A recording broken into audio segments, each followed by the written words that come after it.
I'm a bad motherfucker.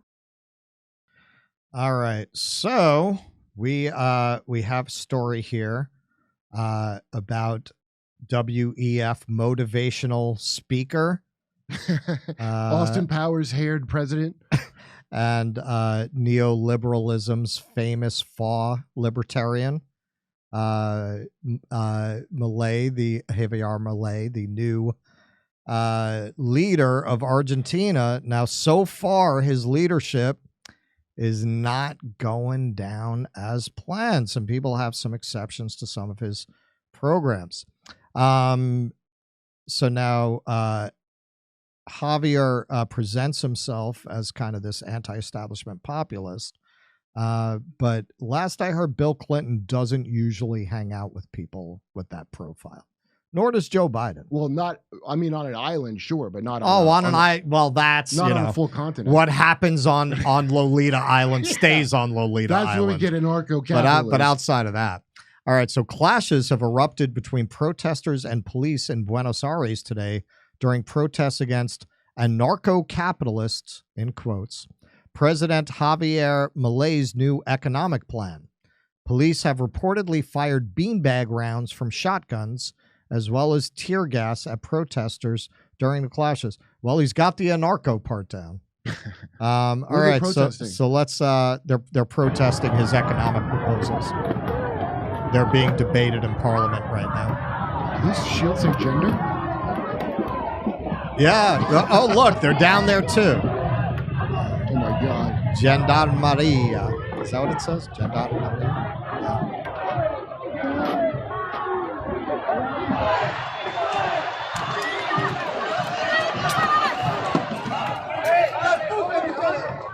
So that's interesting that that's the word they use for it.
Apparently they're using rubber bullets, but you get hit point blank with one of those, you're still gonna have a bad day.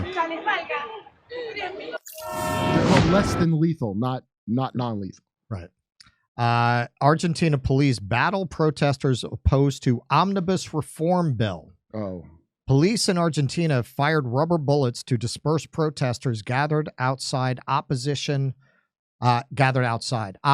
legislators stormed out of the building at one point to observe and denounce the police action, but later went back inside to take their seats, and the debate resumed until past midnight. Local media reported 3 people injured and several arrests. The Buenos Aires Press Union reported at least a dozen journalists were hit by rubber bullets, including one in the face. The 53-year-old political outsider, a libertarian and self-described anarcho-capitalist, won a resounding election victory last October on a wave of fury over decades of economic crises marked by debt, rampant money printing, inflation, and fiscal deficit. Milei began his term by devaluing the peso by more than 50%, cutting state subsidies for fuel and transport, reducing the number of ministries by half, and scrapping hundreds of rules so as to deregulate the economy. His substantial reform package touches on all areas of public and private life, from privatizations to cultural issues, the penal code, divorce, and the status of football clubs. But many Argentinians are already up in arms and staged a strike less than 2 months into his term. quote, Milei promises his austerity measures and reforms will bring down soaring inflation in Argentina and jumpstart the economy, Al Jazeera's Teresa Bo, reporting from Thursday's protest, said. She noted, however, that the unrest showed how difficult the months ahead will be and how the president is willing to confront those who dare oppose him. All right, so the reason he got elected was the previous government had not been able to stabilize inflation and the economy. You have, I believe they have 200% inflation in Argentina.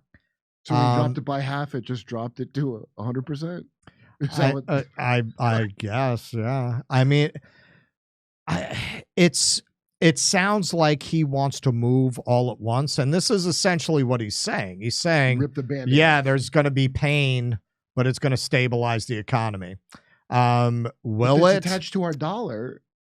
I mean, it seems like this is one of those things where so many people are dependent on this state support. Yeah. They're between a rock and a hard place. If you don't do it, you keep this inflation. If you do what he's doing, you're going to have people dying of starvation. It seems like, look, I mean, obviously, I think, somebody who, as soon as he gets elected, gets embraced by Bill Clinton and gets a meeting with Joe Biden, and you don't hear them talking about cooing him. It's very strange. He's in the club. So any pretenses, you know how they treat anyone who's in the not streets, in the club. anarcho-capitalist in the sheets, right? Yeah. So, the idea that he's some kind of threat to the establishment, some firebrand outsider. His chainsaw was lying to me? The picture with Clinton says it all for me. And the speech he gave to the WEF, which we covered, which we feel was misinterpreted as some kind of statement against them. It was a pep talk to billionaires. Yeah, he was like, you guys have to stop being embarrassed about your impunity. Yeah, you need to exercise it.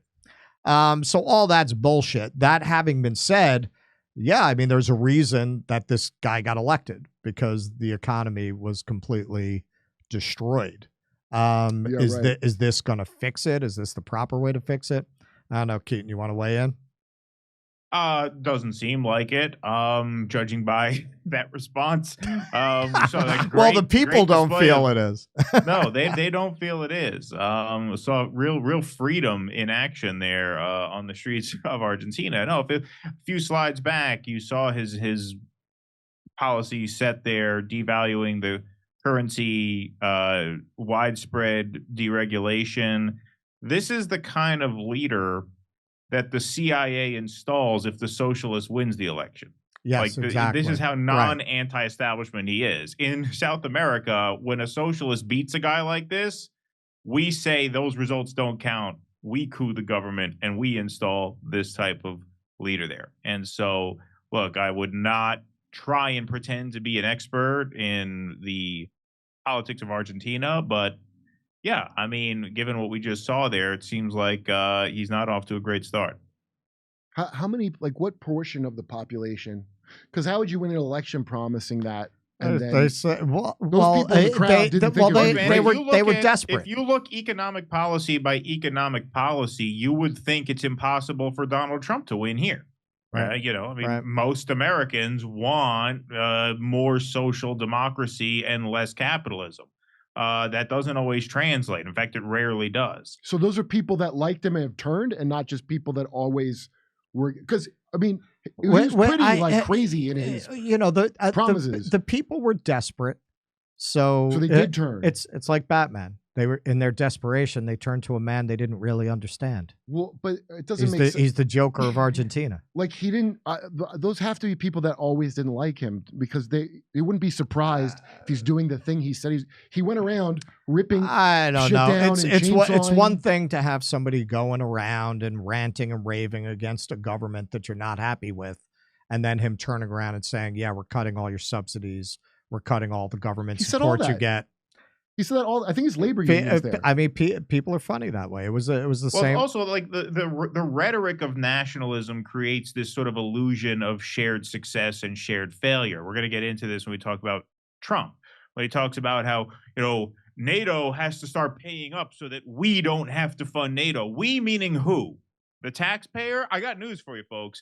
If Europe starts kicking more in for NATO, we, as in the people of this country, are not going to see any more money. What? Like, we're not going to see the returns. They don't pass the savings along to me? Trump's not going to. But the rhetoric of nationalism suggests that without ever having to really deliver on it. So it is collectivism of a kind. It's not material collectivism, but it's cultural, right? We are made to feel like we are all in the same boat, even though we are obviously not. He should just call the CIA. Right.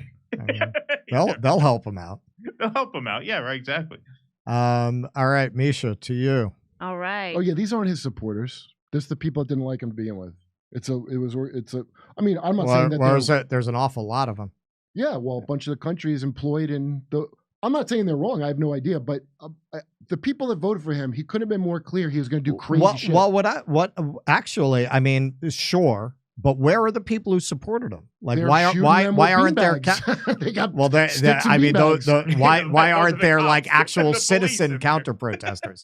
Yeah. Look, man, you protest like that against Trump, the MAGA people come out. So where's his MAGA people? Well, I don't mean they're not there. I just didn't see him on the thing. How do I know? Yeah, maybe. I don't understand really. It's such a bizarre story. I don't know who to trust on any part of it because I can't tell. I mean, honestly, I think you're right about between the WEF speech, yeah, and the fact that why was he there? The fact that as soon as he got elected, he went and hung out with Slick Willie and got a meeting with Biden, and there's no talk about cooing him. That's really all I need to know about where he's at in terms of these economic policies. Yes, it's complicated. I mean, obviously the country was in the shitter. He wouldn't have gotten elected. But Lula met with Biden after he came back after being in prison. And I remember when we covered that, I was like, wait, so is he Anil? But I don't think he has proved to be, has he? He did bricks and all that. I mean, Lula's, pretty middle of the road. He's not a threat. Okay. He's not the kind they send the comedian down there to whack. He didn't support Ukraine enough, I felt like. that did bother. Pakistan, we run you out of town for that. That did concern me. Yeah. All right. To you, Misha. Okay.